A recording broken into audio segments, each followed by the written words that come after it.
नमस्कार. जीवनविद्या योगमध्ये आपल्या सर्वांचं स्वागत.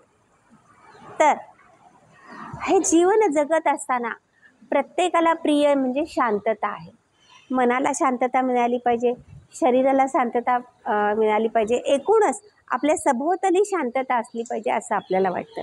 ही शांतता आपल्याला केव्हा बसेल तर आपण आतनं जेव्हा आपण शांत असू तेव्हा कितीही हालचाल जगामध्ये चालू दे आपण शांत राहू शकतो. पण आपण स्वतःच शांत नसतो, त्यामुळे काही गर्दी गडबड नसताना सुद्धा आपल्या मनामध्ये गर्दी गडबड उडत असते. अनेक जण असे असतात की उगीच्या उगीच गर्दी गडबड करतात, साध्या साध्या कामांची गर्दी गडबड करतात, साध्या साध्या गोष्टींची गर्दी गडबड करतात. तर ते कशामुळं की अंतर्यातनं आपल्या आतनं शांत नसतो. तर ते शांत व्हायसाठी मेडिटेशन करत जावा. बघा, ह्या मेडिटेशनमध्ये असं आपल्याला शांतपणे बसलं पाहिजे. असं बसलं तरी चालेल, असं बसलं तरी चालेल, असं बसलं तरी चालेल. प्रत्येक ही मुद्रा आहे, ही मुद्रा आहे, ही मुद्रा आहे. ह्या पद्धतीने तुम्ही बसलं तरी चालेल. ह्या पद्धतीने तुम्ही बसा. फक्त 5 मिनटं बसायचा प्रयत्न करा. फक्त 5 मिनटं म्हणते मी. तुम्हाला वाटेल की 5 मिनटं बसल्याने काय होणार आहे, तर फक्त 5 मिनटं बस. 5 मिनटं बसा. तर 5 मिनटामध्ये आपल्याला लगेच वाटतं 5 मिनटं झाली का. एवढी आपली गडबड असते.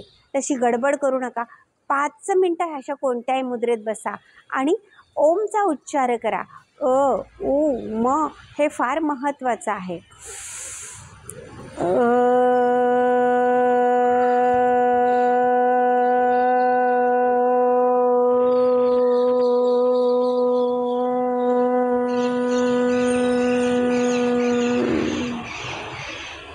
हा ओमचा ध्वनी आपल्या पूर्ण शरीरात बिंबला पाहिजे, आपल्या मेंदूपर्यंत गेला पाहिजे, आपला पाठीचा कणा ताठ असला पाहिजे, आपला सूक्ष्म भाग कोणत्याही एका टाचेने बंद केला असला पाहिजे आणि कोणती एक मुद्रा, शून्य मुद्रा असेल, ध्यान मुद्रा असेल, चिन्ह मुद्रा असेल, आपण करू शकता आणि ह्या एका मुद्रेमध्ये बसा. बघा, आपल्या शरीर स्वास्थ्यासाठी, मन शांत राहण्यासाठी हे फार महत्त्वाचं आहे. मन शांत राहण्यासाठी आपण विविध उपाय करतो, इकडे जातो तिकडे जातो, ह्याच्याशी बोलतो त्याच्याशी बोलतो, आपल्याला वाटतं मन स्वस्थ होईल. तसं मन स्वस्थ कधी होणार नाही. मन शांत होण्यासाठी ओमचा उच्चार फार महत्त्वाचा आहे. तर हा ओमचा उच्चार आणखीन एक वेळेस करूया.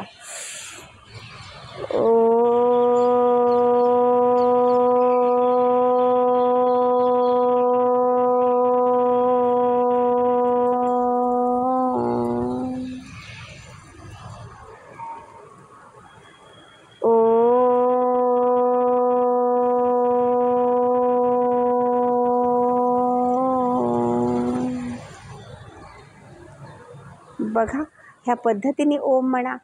कितीतरी अनेक मानसिक रुग्ण ह्या पद्धतीने ओम म्हटल्याने मानसिक रुग्ण त्या अवस्थेतनं बाहेर आलेले आहेत. जीवन आनंदी आहे, जीवन जगायचं आहे, ते आनंदाने जगा. दुसऱ्यांना आनंद देण्याचा प्रयत्न करा.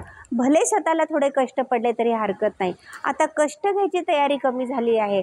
मी का कष्ट करू असं सगळ्यांना वाटत आहे, पण थोडेसे कष्ट प्रत्येकाला जीवनामध्ये करावे लागतात, त्याशिवाय आनंद मिळत नाही. आणि हा ओंकार जसा जसा करत जाताल तसा जीवनाचा आनंद, मनस्वास्थ्य आणि शांती मिळत जाईल.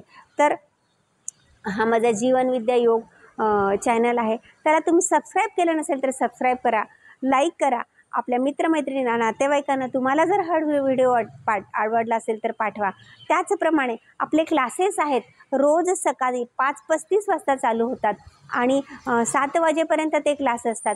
तर कुणाला क्लास करायचे असेल तर माझा व्हॉट्सअप नंबर मी इकडे देत आहे, त्याच्यावर तुम्ही संपर्क करू शकता. आणखीन एक म्हणजे मला सांगायचं आहे की जास्तीत जास्त योग प्राणायामाकडे वळा. कारण योग प्राणायामाकडे वळा तर तुमचे कितीतरी पैसे दवाखान्याचे वाचून जातील आणि तेच पैसे, तेच धन तुम्ही वाचून तुम्ही एक श्रीमंत होण्याच्या दिशेला जाताल. कारण बघा, आपल्याला कितीतरी पैसे आपले दवाखान्यामध्ये औषधांवर खर्च होतात, आपल्याला समजत देखील नाही. तोच पैसा जर आपण आपल्या संसाराला लावला तर कितीतरी आपलं रोजच्या रोज पुढं जात जाईल. म्हणून योग प्राणायामाचा आधार घ्या, हेच माझं सांगणं आहे. धन्यवाद.